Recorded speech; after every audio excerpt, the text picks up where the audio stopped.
Mummy papa भी अपने बच्चों को मार सकते हैं, बाप अपनी बेटी को गोली मार सकता है, और एक नहीं 5-5। और ये इसलिए कह रहा हूँ कि गुरुग्राम से जो ये अफसोसनाक खबर आई, राधिका यादव 25 साल की एक tennis player, professional tennis player, जो अपना करियर टेनिस पे बनाना चाहती थी, थर्सडे की सुबह 10:30 बजे गुरुग्राम के सुशांत लोक 2, एक पॉश एरिया है, एक 3 मंजिला घर के अंदर राधिका यादव की गोली मारकर हत्या कर दी गई। इस घर में 2 परिवार रहा करता था। ग्राउंड फ्लोर पर राधिका के पिता दीपक यादव के छोटे भाई कुलदीप यादव, उनकी पत्नी और एक बेटा, जबकि फर्स्ट फ्लोर पर दीपक यादव, उनकी पत्नी, एक बेटा और छोटी बेटी राधिका यादव। दोनों भाइयों का काम यह है कि इनके कई प्रॉपर्टी हैं, बहुत सारे घर हैं, और बस जो रेंट आता है उससे घर चलता है और ठीक ठाक रेंट आता है। ये जिस घर में ये दोनों भाई सुशांत लोक में रह रहे हैं, ये भी बहुत महंगा है, कॉस्टली है, ये बहुत ही पॉश एरिया है। सुबह 10:30 बजे का वक्त था। कुलदीप यादव ग्राउंड फ्लोर पर थे, तभी अचानक उसने किसी धमाके की आवाज़ सुनाई दी। वो फ़ौरन फर्स्ट फ्लोर पर गए क्योंकि आवाज़ ऊपर से आई थी। जब वो ऊपर गए तो उन्होंने देखा कि किचन में राधिका फर्श पर लहूलुहान पड़ी है, और जो उनके भाई हैं दीपक, वो ड्राइंग रूम में, और ड्राइंग रूम में ही दीपक यादव का लाइसेंसी रिवॉल्वर पड़ा है। ये देखते ही वो चीखे, तब तक कुलदीप यादव का बेटा यानी कि राधिका का कज़न ऊपर आया, खून से लथपथ देखा। दोनों बाप बेटे राधिका को उठाते हैं, गाड़ी में अपने लेकर गुरुग्राम के ही नज़दीकी एक हॉस्पिटल में पहुंचते हैं, जहां डॉक्टर राधिका को डेड डिक्लेयर कर देता है। इसके बाद हॉस्पिटल वाले अब पुलिस को पहली बार फ़ोन करते हैं और बताते हैं कि यहाँ एक शूट आउट का केस है। पुलिस आती है। अब जो राधिका को लेकर आए थे उनके चाचा कुलदीप, उनका स्टेटमेंट लेती है। इसके बाद पुलिस की एक टीम अब राधिका के घर पहुँचती है। जब घर पहुँचती है तो क्राइम सीन वही था। किचन में खाना बन रहा था और ज़मीन पर खून ही खून। घर के अंदर माँ बाप अब भी मौजूद थे। माँ, उनको फीवर था, तबीयत ख़राब थी, वो दूसरे कमरे में थे, पिता ड्राइंग रूम में। पुलिस उनसे पूछताछ करती है। शुरुआती पूछताछ घर के अंदर हुई, और शुरुआती पूछताछ में ही दीपक यादव ने पुलिस के सामने कहा कि हाँ, उन्होंने ही अपनी बेटी को गोली मारी। जब पुलिस ने उस सर्विस रिवॉल्वर, लाइसेंसी रिवॉल्वर थी दीपक यादव की, उसको चेक किया तो उसके अंदर 5 खोखे मिले और 1 जिंदा कारतूस। इससे ये साबित हुआ कि 5 राउंड गोली चली, 1 गोली चली नहीं। पुलिस ने शुरुआती पूछताछ घर में की। ये एफआईआर की कॉपी है मेरे पास, और इस पूछताछ में जो दीपक यादव ने कहा, मैं उन्हीं एफआईआर की ज़ुबानी पहले आपको सुना देता हूँ।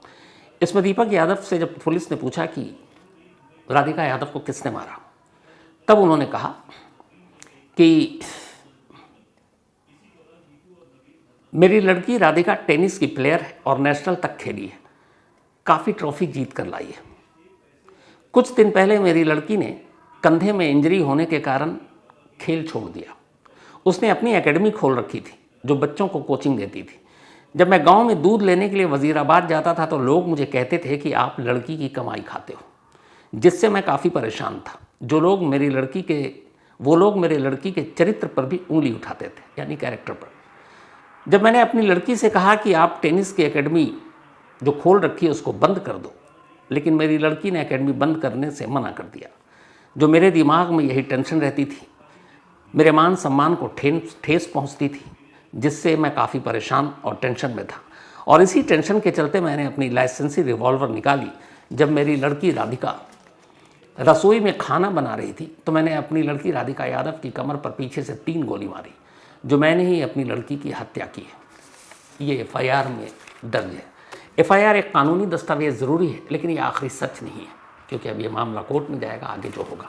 तो ये तो एफआईआर की बात की। अब आते हैं जो उन्होंने कहा और जो उनके भाई कुलदीप यादव ने बयान दिया। कुलदीप यादव ने भी यही कहा कि जब मैं घर में गया तो घर में कोई और नहीं था, 3 ही लोग थे, राधिका, उसके मम्मी और पापा। मम्मी अलग कमरे में थी क्योंकि उनको फीवर था, सो रही थी। पिता ड्राइंग रूम में बैठे थे और उनका लाइसेंसी रिवॉल्वर ड्राइंग रूम में टेबल पर रखा था। राधिका एक बाप के हाथों मारी जाती है, कम से कम अभी तक तो यही है। लेकिन आखिर ऐसा क्या हुआ कि एक बाप ने अपनी ही बेटी पर 5 गोलियां चलाई, वो भी एक ऐसा बाप जिसने, जो पूरी इन्वेस्टिगेशन के आधार पर आपको बता रहा हूँ, जो पुलिस से बात हुई है, लास्ट 18 ईयर्स से, 18 साल से, जब राधिका 7 साल की थी तब से उसे टेनिस की ट्रेनिंग दिलवा रहा था, अलग अलग एकेडमी में ले जाता, फिर जैसे जैसे बड़ी हुई उसको फिटनेस एकेडमी में जगह जगह, दिल्ली में और कहीं। इसके अलावा वो थोड़ी सी डरती थी मैथ्स को लेकर, तो उसे डॉक्टरों के पास भी ले जाया गया उसका डर निकालने के लिए। सुबह 4:30 बजे फादर उठते अपनी बेटी के साथ और उसे ग्राउंड में ले जाते, सुबह 8-9 बजे आते, फिर उसको जिम ले जाते हो उसकी फिटनेस के लिए। जब जब जहाँ टूर्नामेंट होता खुद उसके साथ ट्रैवल करते, पूरे इंडिया में अलग अलग शहरों में गए। जो भी टेनिस बहुत खर्चीला खेल है, लेकिन पिता ने सब कुछ दिया, मतलब 15-18 साल अपनी ज़िंदगी की झोंक दी, अपनी बेटी के सपने को ही अपना सपना बना लिया। और दीपक यादव की ज़िंदगी उसकी बेटी थी, हालांकि एक बेटा भी है, लेकिन बेटी से बहुत प्यार था। तो एक बाप जिसने अपनी बेटी का करियर बनाने के लिए अपना सब कुछ झोंक दिया, वही बाप अपनी बेटी को 5 गोली क्यों मार रहा है, ये बड़ा सवाल था। अब जो स्टेटमेंट दिया है पहले उसके ऊपर आते हैं। लोग ताना मारते थे, लोग कहते थे कि बेटी की कमाई खाता है। सबसे पहले गांव के लोग ताना मारते थे, इसकी सच्चाई क्या है? ताना क्यों मारेंगे? तो पहली चीज कि सोशल मीडिया, एक साल पुराना म्यूजिक एल्बम आया, 1 साल पुराना है। अब उस म्यूजिक एल्बम को अगर आप देखेंगे तो उस म्यूजिक एल्बम में एक लड़का है, गाना चल रहा है, उसमें वो बाइक पर बैठी है, फिर उसका सिंगल शॉट है, लेकिन उस पूरे गाने में कहीं भी कोई अश्लीलता नहीं है, ना राधिका ने कोई ऐसे वैसे कपड़े पहने हुए हैं। बल्कि अगर इसमें लॉजिक ढूंढा जाए तो ये कि एक टेनिस प्लेयर शॉर्ट कपड़े पहनते हैं क्योंकि स्ट्रेच के लिए। तो कायदे से अगर गांव वाले ताना मारते हैं तो जो टेनिस का ड्रेस है उस पर मारना चाहिए था कि तुम्हारी बेटी है क्या छोटे छोटे शॉर्ट पहनती है, लेकिन उस पर तो हुआ नहीं। तो फिर एक ऐसा एल्बम जिसमें कोई अश्लीलता नहीं, सिर्फ शालीनता है, पूरे कपड़े पहने भी है, उसको लेकर क्यों? पहला। दूसरा, सोशल मीडिया और रील बनाने को लेकर ताने मारते थे, ये भी गलत है। राधिका के अपने इंस्टाग्राम पर करीब 67 या 70 फॉलोअर हैं, टोटल 67 और 70, और उसका अपना अकाउंट प्राइवेट है। प्राइवेट अकाउंट गांव वाले कैसे देख सकते हैं? और उस अकाउंट में भी जो 70 या 67 फॉलोअर हैं उसमें से 4-5 मेल हैं जो उसके बेहद क्लोज सर्किल के लोग हैं, बाहरी कोई नहीं है। और टोटल मिलाकर उसने 10-12 ही रील डाले होंगे अब तक अपने इस अकाउंट पर मैक्सिमम। तो फिर इतने रील भी नहीं डाला उसने, प्राइवेट है उसका अकाउंट और कभी कोई ऐसी चीज़ नहीं डाली, तो फिर रील और सोशल मीडिया कैसे किसी बाप को गुस्सा दिला सकता है जिसमें कुछ है ही नहीं। तीसरी चीज़, बेटी की कमाई। एक पेशेवर टेनिस प्लेयर होने के बावजूद राधिका रैंकिंग अगर आप देखें तो 100 और उसके ऊपर ही था, और कोई बड़ा ऐसा टूर्नामेंट जिसमें पैसे हों नहीं जीता। जो अलग अलग स्टेट्स में थे, हरियाणा स्टेट के लिए खेलती थी, नेशनल भी खेला, तो इसमें पैसे ही नहीं है इतने, बल्कि खर्चा उल्टा ज़्यादा है। जहाँ जहाँ टूर्नामेंट होता है आपको खुद जाना होता है, वहाँ रहना होता है, खाना पीना, ट्रैवल, ये सब उसके पिता करते थे। तो टेनिस खेल कर उसने इतने पैसे कमाए ये तो है ही नहीं। दूसरा, अब टेनिस एकेडमी से पैसे आ रहे हैं। तो अभी इसी साल मई में ही ये टेनिस एकेडमी गुरुग्राम में खोला था राधिका ने, इसी साल मई, यानी कि अभी 2 महीने हुए। और इन 2 महीनों में टेनिस एकेडमी ऐसा भी नहीं है कि एकदम बहुत बेहतरीन चलने लगा, बच्चे आ रहे हैं लेकिन इतने भी नहीं। इससे पहले 2 साल उसने एक दूसरे एकेडमी में कोचिंग के तौर पर काम किया। असल में हुआ ये था कि 2 साल पहले राधिका के कंधे में चोट लग गई थी, शोल्डर इंजरी। अब स्पोर्ट्स पर्सन को इंजरी हो तो फिर खेलता तो है नहीं, तो उसने अपने आप को कोर्ट से अलग कर लिया, लेकिन कोचिंग का पेशा उसने चुन लिया, बच्चों को ट्रेन करने लगी। और इसी शौक की वजह से फिर उसके फादर ने अभी मई में उसके लिए अपनी कोचिंग एकेडमी खोल दी। अब 2 महीने पुराने एकेडमी से आप कितना कमा लेंगे? तो एज ए प्लेयर बहुत ज़्यादा पैसे नहीं कमाए, as a coach coaching academy इतने पैसे अभी आ नहीं रहे, बल्कि इसमें ज़्यादा पूंजी लगी है। तो फिर एक बाप अपनी बेटी की कमाई कैसे खा रहा है? जो FIR में भी लिखा है, कैसे ताना मार सकता है कि तुम अपनी बेटी की कमाई खा रहे, जबकि ये पूरा घर दीपक यादव के पैसों से चल रहा था। उनकी अलग अलग जगह पे प्रॉपर्टी है, प्लॉट है, फ्लैट है, और उसके अच्छे खासे किराए आते हैं और उसी से घर चलता है। तभी तो ये सुशांत लोग 2 में जैसे पॉश एरिया में उनकी कोठी है, और जो दूसरे भाई हैं उनका भी यही काम है। इन दोनों के ही किराए से पैसे आते हैं और किराए से घर चलता है, FIR में ये भी मेंशन है। तो ये सोशल मीडिया की वजह से ताना मारना गलत है, क्योंकि सोशल मीडिया में है ही नहीं कुछ। एक तो अकाउंट भी नहीं, फॉलोवर भी 67-70, कोई ऐसी रील नहीं। म्यूज़िक एल्बम एक किया, वो भी 1 साल पुराना। 1 साल पुराने म्यूज़िक एल्बम पे 1 साल बाद किसी बाप को गुस्सा है, ये सोच से परे की चीज़ है। तो फिर वजह क्या हो सकती है? जाहिर है ये ताना मारने भर से नहीं है, क्योंकि जो उन्होंने लिखा कि गांव जाते हैं तो ताना मारते हैं बेटी की कमाई से पैसे, तो ये चीज़ें हैं नहीं। मुझे लगता है कि इसके पीछे वजह कुछ और है। हालांकि गुरुग्राम पुलिस ये कह रही है कि इसमें कोई लव एंगल नहीं है, इसमें कोई ऑनर किलिंग नहीं है, जिसकी बात सवाल उठ रहे हैं कि इज्जत के लिए कत्ल है। तो अभी तक तो कह रही है, लेकिन आगे पता नहीं। इस बीच में हुआ ये कि हमारी क्राइम तक फैमिली मेंबर हैं एक अजय यादव, आज उनका एक मेल आया था और मैं परमिशन लेकर उनसे उनका नाम ले रहा हूँ। मैंने पूछा था, उनका मेल था और उन्होंने ये बताया कि वो 2020 सेकेंड हाफ मिड 2020 से जब कोरोना था अगले 2 साल तक या 1.5 साल तक उन्होंने राधिका यादव की कोचिंग की थी। मतलब वो उनके कोच थे। ये एक प्रोफेशनल टेनिस कोच हैं अजय यादव, इत्तेफाक से क्राइम तक फैमिली मेंबर भी हैं। इस वक्त दुबई में है। अब वो दुबई में उन्होंने अपना बेस बना रखा है। तो उन्हें भी जब कल रात पता चला तो वो तब से परेशान थे और फिर आज बात हुई तब उन्होंने खुद बताया। और मैं इस कहानी के एंड में अजय यादव जिसे मैंने रिक्वेस्ट की थी कि आप इस बारे में जो भी जानते हैं आप प्लीज़ बताएं, तो मैं शेयर करूंगा आप लोगों के साथ। तो मैं चाहता हूं कि राधिका के वो कोच जो अभी 2 साल पहले उनके कोच थे और अब भी राधिका उनके साथ संपर्क में थी, अजय यादव को वो अपना भैया मानती थी और अजय यादव राधिका को छोटी बहन के तौर पर देखते थे। तो अभी तक दोनों के बीच में मैसेज पे बात होती थी। और जब ये मई में एक एकेडमी खुली तब खुद बताया था राधिका ने कि एकेडमी खुली है और उसने ये भी कहा था कि अगर कोई क्लाइंट कोई मतलब बच्चा या सीखने वाला आए तो आप प्लीज़ रेफ़र कीजिएगा। तो उनकी भी बातचीत वो क्या इस फैमिली और राधिका को चूँकि करीब से जानते थे क्या है ये इसके बाद में आपको सुनाऊंगा डायरेक्ट उन्हें। लेकिन हाँ, जो बाप इतना प्यार करता, आखिर ये सब कुछ सिर्फ ताना मारने से तो ये नहीं होगा। तो फिर वजह क्या थी? कुछ ऐसे चैट थे जिसमें ये हुआ कि राधिका को एक जगह लिखती है कि मेरी फैमिली की तरफ से रिस्ट्रिक्शन बहुत है। आमतौर पर माँ बाप बहुत सारे होते हैं ऐसे जो रिस्ट्रिक्शन होते हैं, कहीं बेटी अकेली जाए तो भी चिंता होती है। तो एक वक्त के लिए वो ये थी कि मैं बहुत फ्रस्ट्रेटेड हूँ और कुछ वक्त के लिए मैं देश से बाहर जाना चाहती हूँ। तो ये अजय यादव ही थे जो उन्होंने कहा ठीक है तुम अपना 2-3 महीने के लिए कहीं जाओ, तुम टेनिस से ही रिलेटेड, तो उससे तुम्हारा फिर सर्टिफिकेट मिलेगा और भी ग्राफ बढ़ेगा। तो चीन, दुबई, ऑस्ट्रेलिया, इन कंट्री में जाने की बात हुई थी। चीन जाने का फाइनल भी हो गया था, लेकिन फिर एक चैट में राधिका बताती है कि शायद उसके फादर तैयार नहीं है। तो ये भी फैक्ट है। लेकिन अजय यादव जिनका घर आना जाना था राधिका के, जो 2 साल रहे, बल्कि 1-2 बार तो पेरेंट्स के साथ वो कोच टूर्नामेंट में भी हिस्सा लेने के लिए साथ गए थे, शायद बेंगलुरु भी गए थे।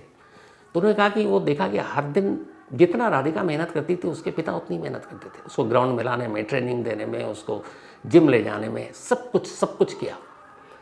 उन्होंने भी ये बात गले नहीं उतर रही है कि सिर्फ ताना मारने की वजह से कोई बाप अपनी बेटी को यूँ मार सकता है, वो भी 5 गोली उसकी तरफ चलाए, 4 गोली जो लगे।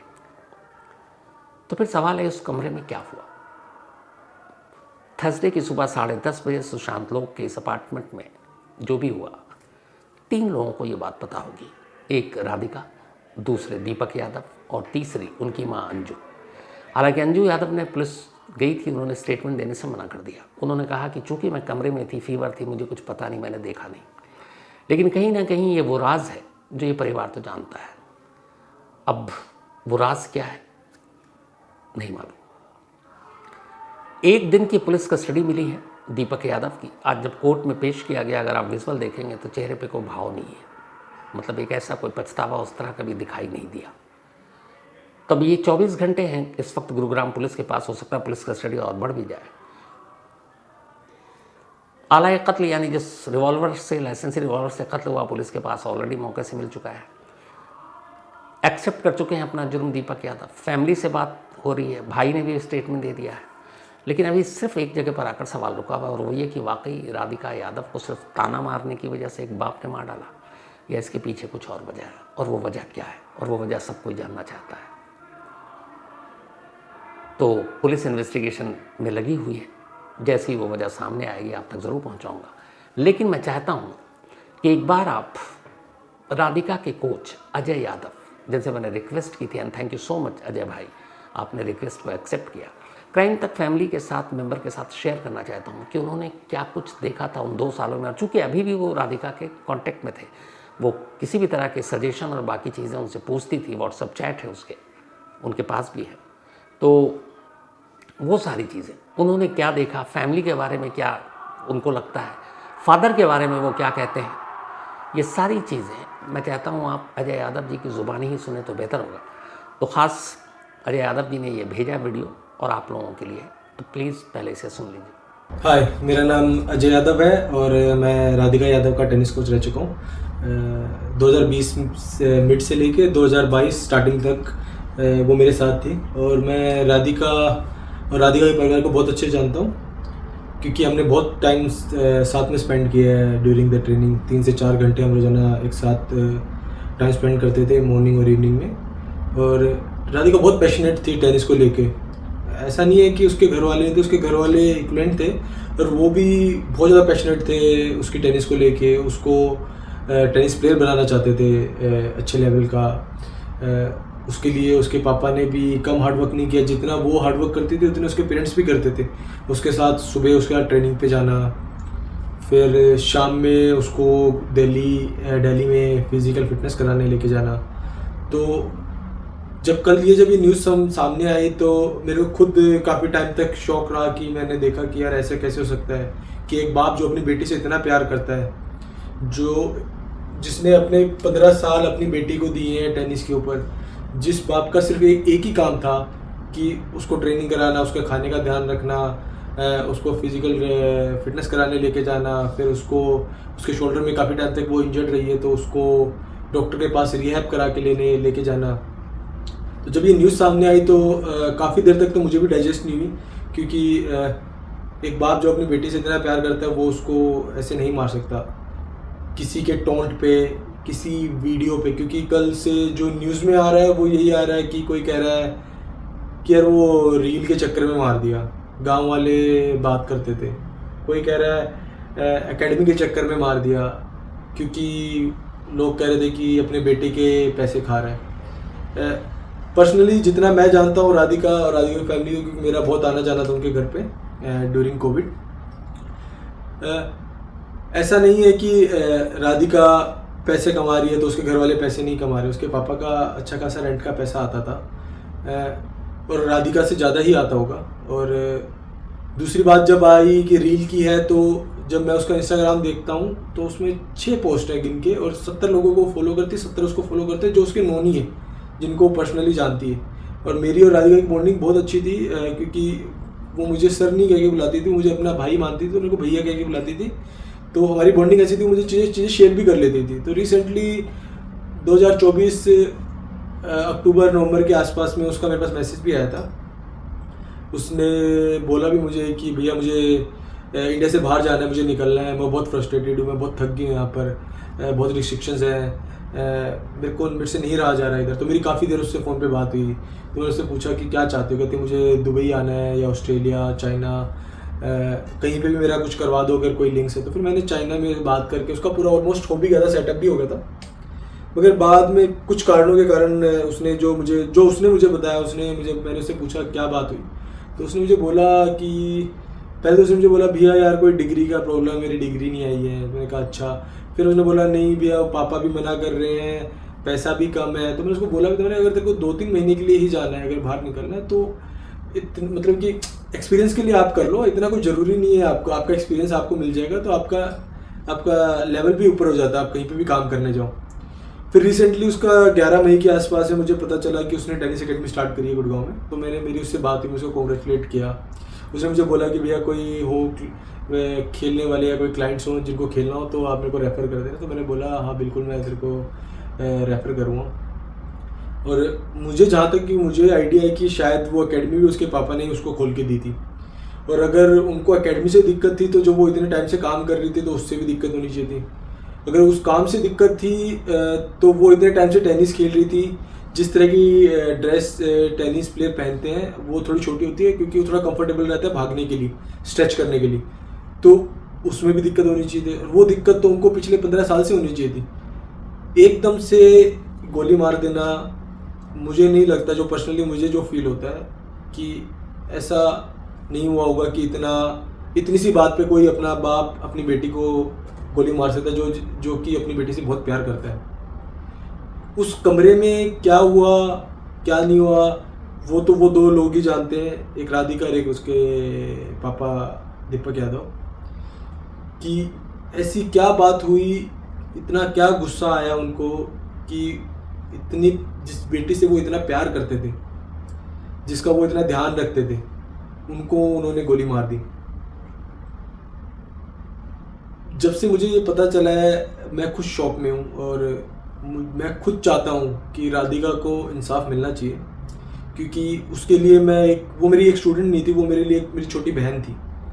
और मैं ज़रूर चाहूँगा कि पुलिस इन्वेस्टिगेट अच्छे से करे और पता लगाए कि एक्चुअल में क्या कारण और हो सकते हैं, क्योंकि मैं जितना पर्सनली उसको जानता हूँ और जितना मैं देखने में मुझे आ रहा है, मुझे पर्सनली नहीं लगता। बाकी तो पुलिस इन्वेस्टिगेशन कर ही रही है और मुझे पूरा भरोसा है हरियाणा पुलिस पे कि वो इस केस को अच्छे से इन्वेस्टिगेट करेगी और जो भी कारण रहे हैं और जिस भी कारणों से हुआ है उसको इंसाफ ज़रूर मिलना चाहिए। वो लड़की दिल की भी साफ थी और उसका नेचर भी ग्राउंड टू अर्थ था। तो मैं हरियाणा पुलिस से ज़रूर गुजारिश करूँगा और क्राइम तक के माध्यम से ज़रूर बोलना चाहूँगा कि प्लीज़ अफवाहें ना फैलाएं, पुलिस को अपना काम करने दें और जो उस चीज़ के बारे में जानता है या उस किसी कारण उस चीज़ से किसी को पुलिस को हेल्प हो सकती है तो प्लीज़ ज़रूर सामने आए।